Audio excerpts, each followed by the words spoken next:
अबोहर, भटिंडा, बटाला, कपूरथला, मोहाली, होशियारपुर, पठानकोट और मोगा में चुनाव होगा। संधू ने यह भी जानकारी दी है कि नामांकन भरने की प्रक्रिया 30 जनवरी 2021 से शुरू हो जाएगी और 3 फरवरी 2021 तक नामांकन भरने की अंतिम तारीख होगी। नामांकन की पड़ताल 4 फरवरी 2021 को की जाएगी, जबकि नामांकन वापस लेने की तारीख 5 फरवरी 2021 है और इसी तारीख को उम्मीदवारों को चुनावी निशान अलॉट किए जाएंगे। चुनाव प्रचार 12 फरवरी 2021 को शाम 5 बजे तक किया जा सकेगा और वोट डालने का काम 14 फरवरी को सुबह 8 बजे से शाम 4 बजे तक होगा। वोटों की गिनती 17 फरवरी 2021 को की जाएगी और चुनाव करवाने के लिए रिटर्निंग ऑफिसर और 145 सहायक रिटर्निंग ऑफिसर नियुक्त किए गए हैं।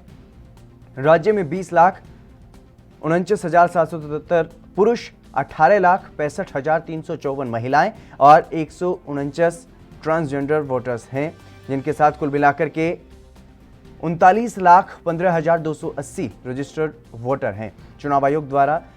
4,102 पोलिंग बूथ स्थापित किए गए हैं और 18,000 कर्मचारियों की चुनाव में ड्यूटी लगवाई गई है। ये चुनाव ईवीएम से ही होंगे, इस बारे में भी जानकारी दी गई है और इसके लिए 7,000 ईवीएम का प्रबंध भी कर लिया गया है।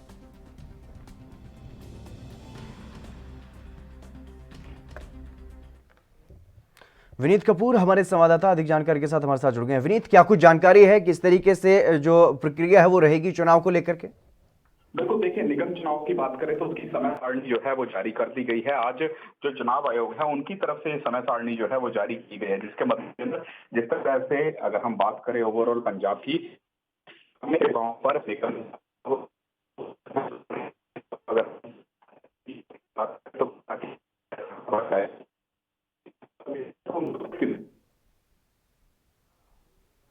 पंजाब में स्थानीय निकाय चुनाव की घोषणा कर दी गई है और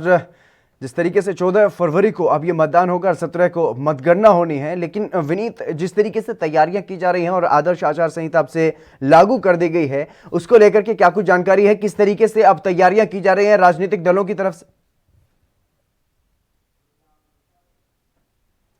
पंजाब में स्थानीय निकाय चुनाव की घोषणा जो हो चुकी है और पंजाब में 8 नगर निगमों और 109 नगर परिषदों और नगर पंचायतों के लिए ये चुनाव होना है। लेकिन फगवाड़ा में चुनाव नहीं होंगे क्योंकि फगवाड़ा की जो वोटर लिस्ट बनाई गई थी उसमें कुछ कमियां पाई गई हैं और वहां पर दोबारा से वोटर लिस्ट बनेगी। उसके बाद ही फगवाड़ा में नगर निगम के चुनाव जो है वो करवाए जाएंगे। लेकिन उससे पहले जिस तरीके से पूरे राज्य में जो नगर निगम और नगर पंचायतों के जो चुनाव होने हैं, नगर परिषदों के जो चुनाव होने हैं वो होंगे और इसके लिए तारीख जो है वो निर्धारित कर दी गई है। विनीत कपूर एक बार फिर से हमारे संवाददाता हमारे साथ जुड़ गए हैं। विनीत, मैं ये जानने की कोशिश कर रहा था क्योंकि जिस तरीके से लगभग सभी राजनीतिक दलों की तरफ से, क्योंकि किसान आंदोलन का मुद्दा इस वक्त चल रहा है, और तो किस तरीके से अब राजनीतिक दलों की तरफ से अपनी तैयारियां जो है वो की जा रही हैं? देखिए, राजनीतिक दलों की बात करें हितेंद्र, तो राजनीतिक दलों की तैयारियां जो है पहले ही कहीं न कहीं मुकम्मल हो चुकी हैं, क्योंकि कांग्रेस इस बार जो है वो विकास का एजेंडा लेकर चुनाव मैदान में उतरी है कि पिछले 4 साल में उनकी सरकार का जो कार्यकाल, उसी के मद्देनजर वो कहीं न कहीं लोगों से वोट अपील करते नजर आ रहे हैं। अगर हम शिरोमणि अकाली दल की बात करें तो कहीं न कहीं कांग्रेस को जो कमियां रही हैं उसको बनाने का काम करेंगे, एवं उनका जो कार्य साल का उसको लोगों तक पहुंचने का काम करेंगे। हालांकि बीजेपी है वो चुनाव में हाशिए पर आती नजर आई है, क्योंकि बीजेपी उम्मीदवारों का हर जगह जो है वो विरोध हुआ नजर आता है। जिस तरह से 8 निगमों की बात करें या 109 नगर परिषदों की बात करें, इसके अलावा नगर पंचायतों की बात करें, तो इनकी जो आज समय सारणी जारी हुई है उसमें सीधे तौर पर नामांकन भरने की जो तिथि है, जो प्रक्रिया है, वो 30 जनवरी 2021 से जिस तरह से शुरू हुई है तकरीबन 3 फरवरी तक चलेगी। उसके बाद पड़ताल होनी है। उसके बाद अगर हम बात करें तो इनको जो निशान है वो अलॉट किए जाएंगे। चुनाव है वो 12 फरवरी को शाम 5 बजे से थमता नजर आएगा। फरवरी 2021 को 8 बजे से लेकर शाम 4 बजे तक वोटों की जो कह सकते हैं कि जो ओवरऑल काउंटिंग है या फिर जो मतदान प्रक्रिया है वो मुकम्मल होती हुई नजर आएगी। और इसके अलावा अगर हम काउंटिंग की बात करें तो 17 फरवरी को काउंटिंग, यानी सीधे तौर पर पूरी समय सारणी जो है वो जारी हो चुकी है। लेकिन हाँ, यहाँ सभी पार्टियों के लिए चुनाव जो है वो कहीं ना कहीं साख का सवाल है, क्योंकि यही चुनाव जो है आने वाले दिनों में विधानसभा के प्रदेश के अंदर चुनाव होने वाले हैं, उसकी दशा और दिशा जो है तय करते हुए नजर आएंगे। विनीत, इसके अलावा क्या कुछ जानकारी है? क्या राजनीतिक दलों की तरफ से अपने उम्मीदवारों को अपने चुनाव चिन्ह पर चुनाव लड़वाया जाएगा? बिल्कुल, देखिए, इसको लेकर अब जिस तरह से जो हो चुकी है उसके बाद अब सभी पार्टी जो है उस पर मंथन करेंगी कि क्या जो उम्मीदवार हैं उनको कहीं न कहीं उनके बल के ऊपर चुनाव लड़वाना है या नहीं, क्योंकि अगर हम शिरोमणि अकाली दल की बात करें, निगम चुनाव शिरोमणि अकाली दल जो है अमूमन अपने सिर बल पर लड़ता हुआ नजर आता है, लेकिन कांग्रेस है वो कई राज्यों देखने में है कि कांग्रेस सिर बल पर चुनाव नहीं लड़ती, लेकिन यहाँ पर कांग्रेस जो है सिर बल पर चुनाव लड़ेगी, क्योंकि पिछले चुनाव पंजाब में भी सिविल पर कांग्रेस पार्टी जो है वो लड़ती हुई नजर आई थी। तो ऐसे की बात करें, बठिंडा की बात करें, आला की बात करें, कपूरथला, गुरदासपुर, साहिबजादा अजीत सिंह नगर, होशियारपुर या फिर जो पठानकोट है इसकी बात करें, यहाँ पर क्या सिब्बल पर चुनाव लड़े जाएंगे, क्योंकि ये सभी के सभी जो हलके हैं ये कहीं ना कहीं कांग्रेस शासित माने जाते हैं इलाके, और यहाँ पर ज्यादा से ज्यादा कांग्रेस समर्थन मिलता भी नजर आया है। तो ऐसे में यही देखने वाली बात रहेगी कि यहाँ पर रणनीति क्या लेकर कांग्रेस उतरती है और विभिन्न पार्टियों की क्या रणनीति रहती है, और उस रणनीति के तहत जो जनता जो है वो किसको ज्यादा तवज्जो दे पाती है। जी, की बात की जाए तो बीजेपी की तरफ से क्या अपने उम्मीदवारों का ऐलान किया जाएगा या फिर आजाद प्रत्याशी के तौर पर उतारा जाएगा? देखिए, कई जगहों पर बीजेपी की तरफ से अपने उम्मीदवार जो हैं वो पहले ही ऐलान दिए गए थे कि बीजेपी जो है वो शुरू से आपको पंजाब में स्थापित करने की कोशिश करती नजर आ रही है, क्योंकि शिरोमणि अकाली दल के साथ नाता जो है वो बीजेपी का टूट चुका है। तो ऐसे में उम्मीदवारों की अगर हम कहें तो वैसे घोषणा नहीं हुई है औपचारिक तौर पर, लेकिन अंदर खाते बीजेपी जो है वो कहीं ना कहीं अपने नेताओं पर अंदर खाते जो है मोहर लगाती भी नजर आई। इसी वजह से कई जगहों पर बीजेपी के पोस्टर देखने को मिले, कई जगहों पर बीजेपी चेहरे जो हैं वो कहीं ना कहीं नजर आए, लेकिन विरोध बड़ा बीजेपी का होता हुआ नजर आ रहा है। तो ऐसे में ये भी बीजेपी के लिए एक बड़ी अग्नि परीक्षा नहीं रही चुनाव कि किस ढंग से वो इन चुनाव में प्रचार कर पाते हैं और को मना पाने में सक्षम हो पाते हैं कि इस वक्त में बीजेपी का जमकर जो है वो और अगर अगर बात की जाए विनीत फगवाड़ा की, क्योंकि फगवाड़ा नगर निगम में चुनाव नहीं होंगे, वहां पर कुछ वोटर लिस्ट में जो खामियां हैं वो पाई गई हैं, क्या कुछ वजह रही, किस तरीके से, क्या कुछ कहाँ चूक हुई है चुनाव आयोग की तरफ से जो वहां पर वोटर लिस्ट में कुछ कमियां पाई गई हैं? देखिए, सीधे तौर पर अगर हम बात करें तो जब निगम चुनाव करवाए जाते हैं उससे पहले वार्ड बंदी की जाती है, तो वहां पर यही कारण बताए जा रहे हैं कि वहां पर वार्ड बंदी तो है वो ढंग नहीं हुआ। तो जैसे ही वार्ड बंदी जो है वो मुकम्मल हो जाएगी तो उसके बाद वहां पर भी चुनाव जो है उनको घोषित कर दिया जाएगा, क्योंकि अमूमन जब भी वार्ड बंदी होती है उसमें को दूर करना ज्यादा जरूरी है। इसी वजह से कहीं ना कहीं चुनाव आयोग ने फैसला लिया कि जब तक वहां पर प्रॉपर ढंग से वार्ड बंदी नहीं होती, सारी प्रक्रियाएं मुकम्मल नहीं होती, कुछ लंबित कर दिए जाए। बिल्कुल, बहुत बहुत शुक्रिया हमारे साथ जुड़ने के लिए, तमाम जानकारी देने के लिए। जिस तरीके से पंजाब में स्थानीय निकाय चुनाव की घोषणा कर दी गई है उसको लेकर के अब तैयारियां राजनीतिक दलों ने भी शुरू कर दी है, लेकिन यहां पर बीजेपी के लिए कहीं ना कहीं एक बड़ी चुनौती होगी, क्योंकि किसानों का आंदोलन लगातार चल रहा है और ऐसे में बीजेपी नेताओं का विरोध भी लगातार पंजाब में आम लोग जो है वो करते हुए दिखाई दे रहे हैं, और इसलिए कहीं ना कहीं ये चुनाव अब भारतीय जनता पार्टी के लिए सबसे बड़ी चुनौती यहां पर साबित हो सकते हैं। चलिए बढ़ेंगे अगली खबर की तरफ। हरियाणा में ग्राम सचिव भर्ती की परीक्षा को रद्द कर दिया गया है। बता दें कि यह परीक्षा 9 जनवरी को सुबह और शाम 10 जनवरी की सुबह और शाम के सेशन में हुई थी, लेकिन इस भर्ती परीक्षा के दौरान पेपर के लीक होने की वजह और काफ़ी संख्या में भर्ती में धांधली होने की खबरें भी सामने आ रही थी, जिसके बाद हरियाणा कर्मचारी चयन आयोग ने बड़ा फैसला लेते हुए परीक्षा को रद्द कर दिया, और इस मामले में कई जगह पर छापेमारी के बाद कई लोगों को पकड़ा भी गया है। फिलहाल परीक्षा रद्द होने की सूचना जारी की गई है।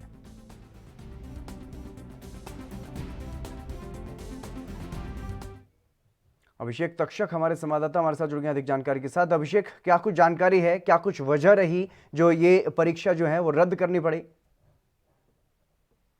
देखिए, आप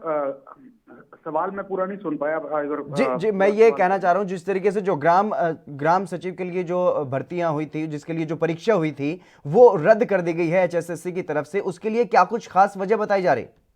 जी बिल्कुल, देखिए उसके लिए जो डिप्टी सीएम का बयान आया था, हमने सवाल किया था उनसे जी, तो उन्होंने यही कहा था कि जो इसमें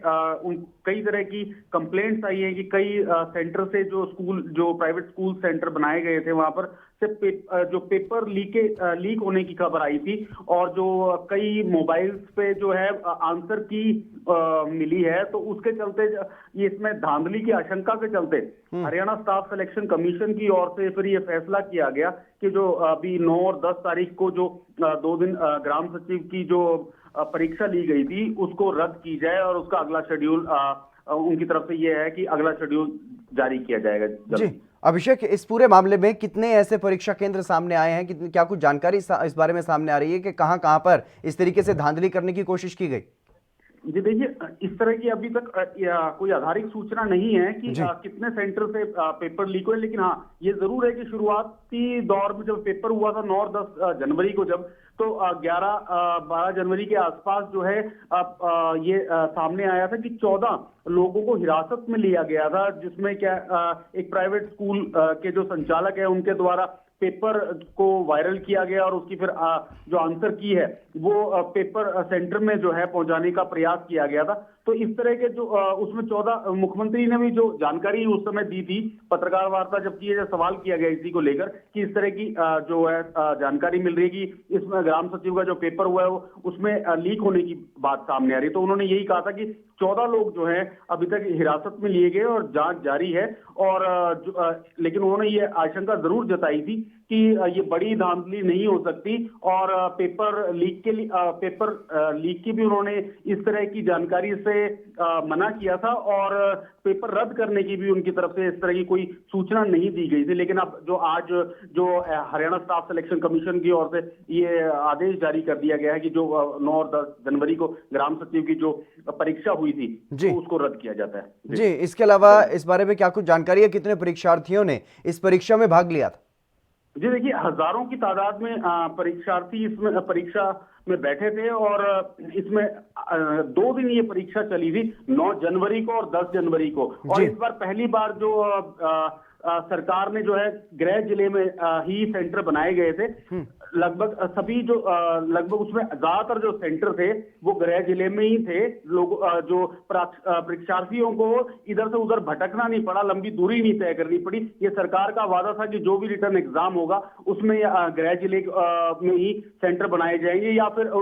बहुत ही कम किलोमीटर के दायरे में उनको रखा जाएगा जो परीक्षार्थी का जो एड्रेस होगा। तो अभी इसमें हजारों की संख्या में दिया गया था पेपर, तो अब उनके लिए एक बार फिर एक पेपर देने की चुनौती साबित हो सकती है। जी अभिषेक, क्योंकि हजारों की संख्या में जो परीक्षार्थी पहुंचे थे परीक्षा केंद्रों पर परीक्षा देने के लिए, उनके सामने कहीं ना कहीं ये परेशानी जो है वो बार बार सामने आती रहती है, इस तरीके से पेपर जो है वो रद्द कर दिए जाते हैं बाद में। तो कहाँ क्या कुछ चूक प्रशासन की रही है, किस वजह से इस तरीके से अपने मंसूबों में कहीं ना कहीं कामयाब हुए परीक्षा होते वक्त, जो नकल की जो बात सामने आ रही? जी देखिए, बिल्कुल जब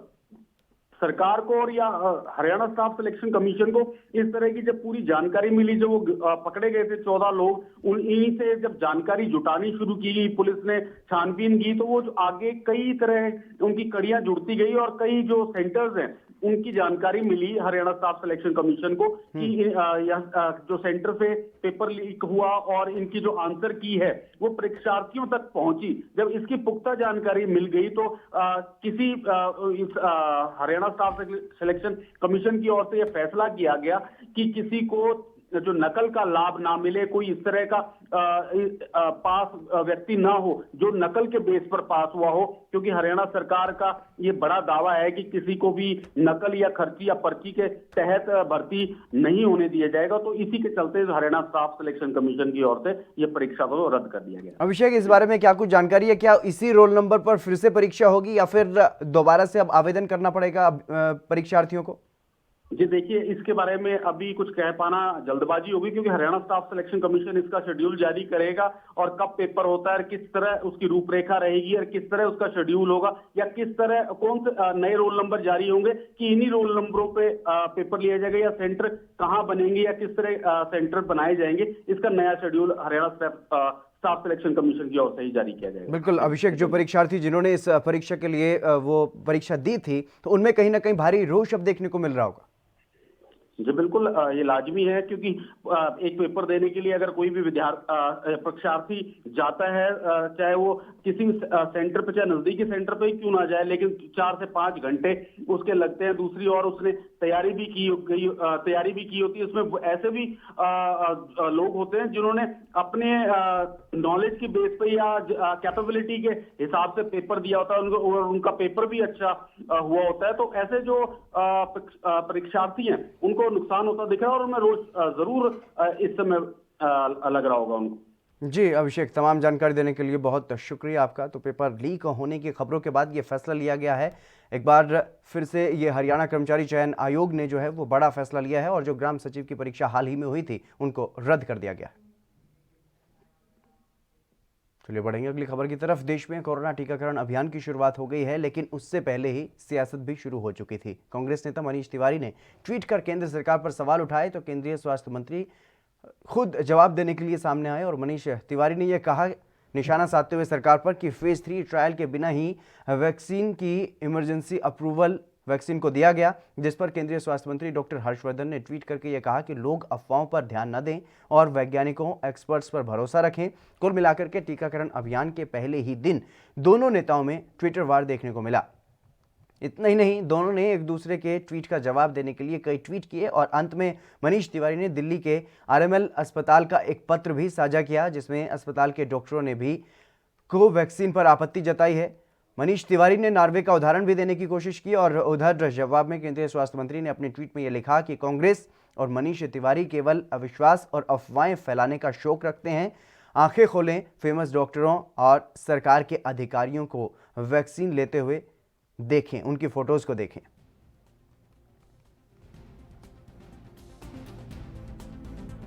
मुझे आज बहुत खुशी है, बहुत आनंद है, बहुत संतोष है।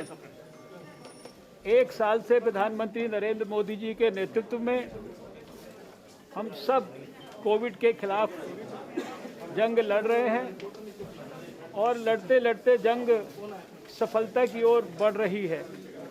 आज भारत के वैज्ञानिकों, रिसर्चर्स, भारत के लोगों के मदद से, जिन्होंने ट्रायल्स में भी कंट्रीब्यूट किया, डॉक्टरों की मदद से, इंडस्ट्री की मदद से भारतीय वैक्सीन देश के अंदर उपलब्ध हुई है, और ये वैक्सीन हमारी कोविड के खिलाफ जंग में एक संजीवनी का काम करेगी। भारत ने पहले पोलियो और चेचक के खिलाफ जंग जीती है, और अब भारत प्रधानमंत्री नरेंद्र मोदी जी के नेतृत्व में कोविड के खिलाफ जंग जीतने के अंदर भी निर्णायक दौर में पहुंच चुका है। मैं इस अवसर पर सभी देशवासियों को, कोविड वॉरियर्स को, कोविड वॉरियर्स के परिवारजनों को, सबको बहुत बधाई देना चाहता हूं, शुभकामनाएं देना चाहता हूं। सही जानकारियां दी, उसी प्रकार से अब फिर जब बहुत सारे स्वार्थी तत्व भारत में तरह तरह की अफवाहें फैलाकर गलतफहमियां पैदा करने का प्रयास कर रहे हैं, आप सच्चाई, सच्ची खबर देशवासियों के साथ शेयर करेंगे, उनको सही जानकारी देंगे, सही नॉलेज देंगे, और मुझे पूरा विश्वास है कि आपके इस प्रयास से भारत को आने वाले समय में कोविड के खिलाफ। आरबी उपाध्याय वरिष्ठ पत्रकार हमारे साथ जुड़ गए हैं, उनसे अधिक बातचीत करेंगे। आरबी उपाध्याय जी, आपका स्वागत है एनबी न्यूज पर। धन्यवाद हितेश जी। आरबी उपाध्याय जी, जिस तरीके से सियासत भी शुरू हो गई है वैक्सीनेशन को लेकर के, भारत में कहीं ना कहीं भारत सरकार इसको अपनी बड़ी सफलता मान रही है। ऐतिहासिक दिन आज का बताया जा रहा है कि वैक्सीन कहीं ना कहीं अब उन लोगों को लगनी शुरू हो गई जो कोरोना में सबसे आगे खड़े थे, सबसे आगे लड़ाई लड़ रहे थे, और अब इस पूरे मसले पर कुछ राजनेताओं के द्वारा सवाल उठाए जा रहे हैं। उसको किस तरीके से आप देखते हैं? देखिए, मानता हूं राजनेता हैं जी, राजनीति करेंगे, उनका काम है, लेकिन कुछ मुद्दों पर राजनीति नहीं होनी चाहिए। जी, देखिए, कोरोना एक महामारी है, और मान लीजिए टीका, उसका वैज्ञानिकों ने रात दिन मेहनत करके जो टीका इजाद किया है, जी, उसके बारे में अफवाहें फैलाना, सवाल उठाना, मैं समझता हूँ कहीं ना कहीं वैज्ञानिकों की या साइंटिस्ट की, जिन्होंने अपना रात दिन की मेहनत करके वो टीका इजाद किया है, उनका अपमान होगा। जी देखिए, कोई भी वैज्ञानिक है, साइंटिस्ट है, वो किसी भी राजनीतिक दल का नहीं होता। उनका ऑब्जेक्ट होता है मानवता की भलाई, और मानवता की भलाई के लिए वो रात दिन काम करते हैं। जी जिस तरीके से कोरोना पूरा वैश्विक महामारी के रूप में सामने है और बहुत सारे राष्ट्रों ने वैक्सीनेशन शुरू किया, तो भारत की एक उपलब्धि है कि इतने कम समय में जी और टीका बाजार में उपलब्ध है, जबकि बहुत सारे देश परेशान है, वहां जनता का दबाव है बिल्कुल कि जब भारत कर सकता है तो वो क्यों नहीं कर सकते। पड़ोसी देश पाकिस्तान में आप देखेंगे, जी वहां उस तरह की आवाजें उठ रही हैं कि भारत से टीका लेना चाहिए पाकिस्तान को। वहां इस तरह की राजनीति दुर्भाग्यपूर्ण है। जी, लेकिन और आरबी देखिए, उपाध्याय जो जी भी अगर अगर बात की जाए, क्योंकि नॉर्वे का उदाहरण दिया गया है, चाहे वो कांग्रेस नेता मनीष तिवारी हों या फिर सपा सांसद शफीकुर रहमान हों, उनकी तरफ से कहीं ना कहीं नॉर्वे का एक उदाहरण दिया गया, क्योंकि वहां पर एक वैक्सीन के लगने से कई लोगों की मौत हो चुकी है। तो ऐसे में मामला संवेदनशील हो जाता है, लेकिन नॉर्वे में कोई और वैक्सीन है और भारत में भारत की स्वदेशी वैक्सीन है। तो इस पर कहीं ना कहीं अब कुछ नेताओं को संदेह हो रहा है। देखिए, मान लीजिए नॉर्वे में कुछ हुआ है जी तो वहां कोवैक्सीन या जो इंडिया की वैक्सीन है वो नहीं है। जी अगर इंडिया की वैक्सीन का साइड इफेक्ट इस तरह का नॉर्वे में सामने आता जी तो प्रश्न चिन्ह उठाना स्वाभाविक है। जी हर कंपनी का एक अपना अलग आइडिया होता है, उसका जो अपना एक फॉर्मूला होता है, तो वो फॉर्मूला के अकॉर्डिंग मान लीजिए नॉर्वे में ऐसा हुआ है तो भारत में जो वैक्सीन बनाई हुई है उस पर सवाल उठाना कहीं से भी जायज नहीं होता है। और इस पूरे मामले जी। में एक और सवाल यहाँ पर ये उठाया जा रहा है कि जो प्रधानमंत्री नरेंद्र मोदी हैं या कोई भी सरकार का जो बड़े लोग हैं, उन्होंने अपने ऊपर टीका क्यों नहीं लगवाया? क्योंकि भारत सरकार ने प्राथमिकता उन्हें दी है जिन्होंने कोरोना में सबसे पहले, सबसे आगे खड़े होकर के जिन्होंने कोरोना से जंग लड़ी है और जीती भी है, क्योंकि यही वजह है कि भारत में जो रिकवरी रेट है वो बेहतर है। लेकिन उसके बावजूद भी ये सवाल उठाया जा रहा है कि राजनेताओं को लगवाया जाना चाहिए था। ये कहीं ना कहीं ऑप्शन देना चाहिए था क्या केंद्र सरकार को कि जो राजनेता लगवाना चाहते हैं वो लगवा लें? बिल्कुल, देखिए, जो भी जनप्रतिनिधियों ने सामने आना चाहिए था। जी अभी इसमें देखेंगे मध्य प्रदेश शिवराज पाटिल का बयान आया था कि भी हम लोग बाद में लगवाएंगे टीका, जबकि बाद में उन्होंने स्पष्टीकरण भी दिया कि मेरा तात्पर्य ये नहीं था, उनका तात्पर्य ये था कि पहले जनता के लिए होना चाहिए, जी हम बाद में। लेकिन जब इस तरह की भ्रम फैलाने की स्थिति हो तो बिल्कुल जो भी सेलिब्रिटीज हैं या जनप्रतिनिधि हैं, नेता हैं, उनको सामने आना चाहिए, जिस तरह डॉक्टर सामने आ रहे हैं या हेल्थ कर्म से जुड़े हुए और लोग इस फील्ड के सामने आ रहे हैं, तो राजनीतिक लोगों को सामने आकर अपने आप को प्रस्तुत करना चाहिए टीकाकरण के लिए। उससे एक पॉजिटिव मैसेज जाएगा कि जब हमारे देश के प्रधानमंत्री या मंत्री या गृह मंत्री लगवा रहे हैं तो भी वो सेफ है, एक विश्वास बढ़ेगा।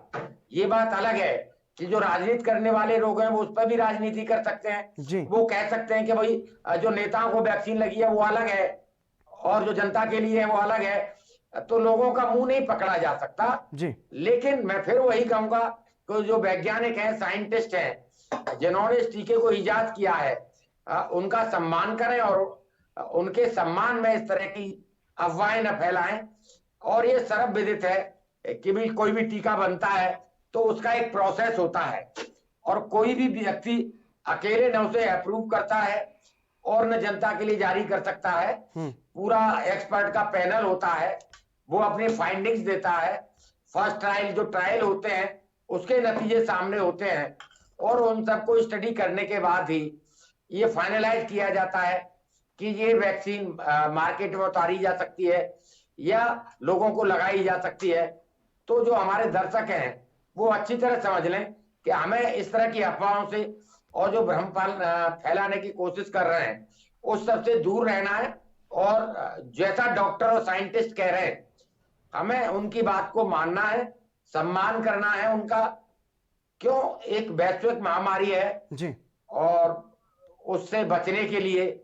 टीकाकरण के अलावा या दवा के अलावा और कोई उपाय नहीं हो सकता। जी, आरबी उपाध्याय जी, क्योंकि सवाल यहाँ पर ये है कि जो कोवैक्सीन है, कोविशील्ड है, उसके लिए किसी में कोई भी ऐसी कोई भ्रम की स्थिति नहीं है, लेकिन जो कोवैक्सीन है उस पर कहीं ना कहीं सवाल उठाए जा रहे हैं कि उसके ट्रायल अभी तक पूरे नहीं हुए। और कोवैक्सीन का टीकाकरण एम्स के डॉक्टरों को भी हुआ है, लेकिन आरएमएल अस्पताल में दिल्ली में ही कुछ डॉक्टर्स ने एक लेटर जारी किया है, उसमें ये साफ तौर पर कोवैक्सीन पर उन्होंने भी नाराजगी जाहिर की है। नहीं, देखिए, अगर डॉक्टर्स ने नाराजगी जाहिर की है कोवैक्सीन पर जी। तो सरकार उस पर पुनर्विचार करना चाहिए और एक्सपर्ट्स की राय लेनी चाहिए। और देखिए, इतने शॉर्ट समय की बात होती है टीके की, तो टीका का एक प्रोसेस होता है टीका तैयार करने का, और वैश्विक महामारी है, इतना विकराल रूप धारण कर चुकी है, तो बहुत सारे देशों ने जो लास्ट ट्रायल है या कुछ ट्रायल का एग्जम्पशन किया है जी। वो भारत ने ही नहीं किया, क्योंकि बीमारी की रोकथाम के लिए जो बेटर हो सकता है सरकारें वो करती हैं, या जो साइंटिस्ट हैं वही राय देते हैं। और उसमें अगर कोई इस तरह की मेरी मान लो आरएमएल के डॉक्टरों ने सवाल उठाए हैं तो उसका पुनर्निरीक्षण किया जा सकता है और एक्सपर्ट की राय ली जा सकती है, और उसके जो साइड इफेक्ट हैं उनकी स्टडी की जा सकती है, कि देखा जा सकता है कि भी जिस पर हमने टीकाकरण किया है कोवैक्सीन का, क्या उसके साइड इफेक्ट आए हैं। सिर्फ कह देने से नहीं होगा, बिल्कुल, कि कितने % लोगों को आए हैं, क्या साइड इफेक्ट आए हैं, नॉर्मल है, एबनॉर्मल है, तो वो सारी चीजें अभी देखने की जरूरत है। और ये बात सर्वविदित है कि जो ट्रायल है, जो एक लंबा पीरियड के ट्रायल होते हैं और जो साइड इफेक्ट होते हैं उनकी स्टडीज होती हैं, उसमें कहीं ना कहीं जल्दबाजी में एक एग्जम्पशन, चाहे वो कोरोना वैक्सीन की कोवैक्सीन की बात हो या विदेशों में दूसरी वैक्सीन की बात हो, सभी ने कोरोना महामारी से बचने के लिए इस तरह का एक अरेंजमेंट किया। जी बिल्कुल, आरबी उपाध्याय जी, बहुत शुक्रिया मेरे साथ जुड़ने के लिए, तमाम महत्वपूर्ण जानकारी देने के लिए। तो जिस तरीके से देश में महाअभियान जो है वो कोरोना के खिलाफ शुरू हो गया है, टीकाकरण शुरू हो गया है, लेकिन जो कुछ लोग सियासत करने की इस पूरे मसले पर कोशिश कर रहे हैं, उनको कहीं ना कहीं जो जितने भी विशेषज्ञ हैं वो सभी अब देश की जनता को एक ही संदेश दे रहे हैं कि अफवाहों पर ध्यान न दें। दोनों स्वदेशी वैक्सीन पूरी तरह से सुरक्षित है और इनका फायदा ही होने वाला है, क्योंकि सबसे पहले ये डॉक्टर्स को ही लगाई जा रही है, इसलिए आम लोगों को घबराने की जरूरत भी नहीं है। इस बुलेटिन में बस इतना ही। आप बने रहिए एएनबी न्यूज़ के साथ।